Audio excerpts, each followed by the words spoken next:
Hi guys and welcome back to Yashi with crypto news today. Let's get right to it. Let's skip all the intro. So hit record. Bitcoin. We are at 16,459 for today. It's going up, not a lot, but it's going up.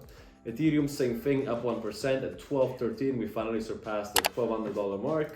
BNB up 3% at 302. Seems like in this whole FTX situation, the biggest player that is going up the most on a, let's say, more monotone pace is BNB, probably because they came out first as a savior, then the person that is calling out all the problematic projects and creating a lot of chaos, but nobody's literally attacking back, except for Kraken a few days ago when they said that the proof of reserve that they released is not enough to prove that they are not illiquid. Let's start with news articles here. Ethereum price prediction as Charles Hoskinson says Elon Musk Twitter takeover will onboard 200 million new users in crypto. If you saw the Elon Musk takeover, you might have heard multiple times that that Elon Musk would like to integrate crypto into Twitter. We've got to see how. The fact is, if you have a big platform that is being used by millions of people and you want to integrate crypto, it could help the crypto adoption at a much, let's say, stronger pace than ever before. We'll see if it will happen. We'll see when it will happen. Lucky Block launches existing new crypto casino with slots, poker, and live casino. We have another crypto betting firm coming into the crypto betting environment, which is mixed feelings about it. I mean, I'm not a big betting person, but bringing something that already is happening in the real world, in the crypto world, can help with adoption. Next one, Sandbox and Decentraland investors are checking out this new competitor, which is Robot Era. It's basically a robot-based video game on which you build in a metaverse. So they're combining gaming with metaverse, which could make the whole metaverse thing much more fun compared to, for example, a Sandbox or Decentraland kind of metaverse, which is more with utility than gaming. Let's go on to CoinDesk, FTX. Bankrupt BlockFi sues Sam Bankman-Fried over his Robinhood shares, FT report.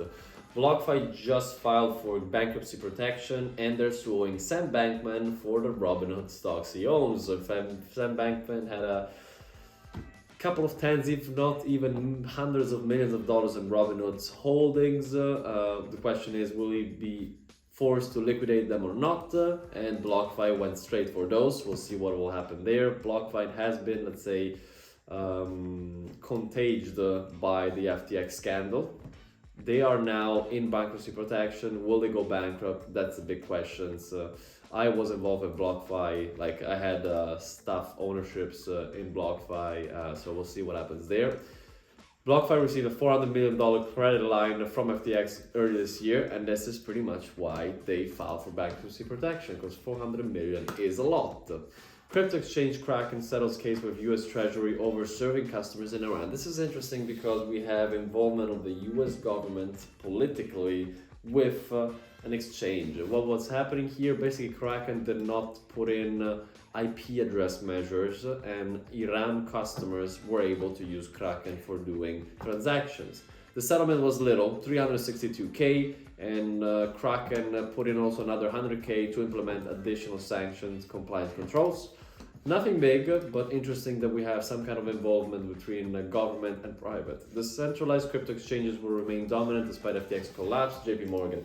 Basically, in the past couple of days, because of FTX, a lot of money went and was transacted mostly on the centralized platform. However, this is saying that money will flow back into exchanges as stuff starts to stabilize, and we understand who will be the survivors and who will go bankrupt.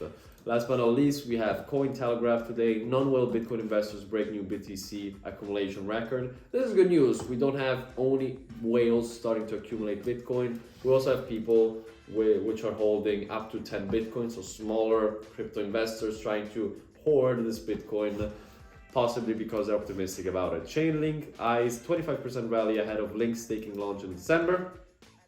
Okay, Chainlink, which was one of, let's say, the golden cryptos during the crypto bull run in 2021, seems to be collecting interest again. Why? Because they are in the business of connecting all the blockchains. Last but not least, Dominica, which is not Dominican Republic, it's another island, 70,000 people, works with Huobi for digital identity program. Dominica is working on a centralized digital currency, and they also want to integrate it with Huobi's digital identity program. They want to create something that is available to everybody. They want to bring people into crypto, but they also want to do it safely with digital identity. Guys, that's all for now.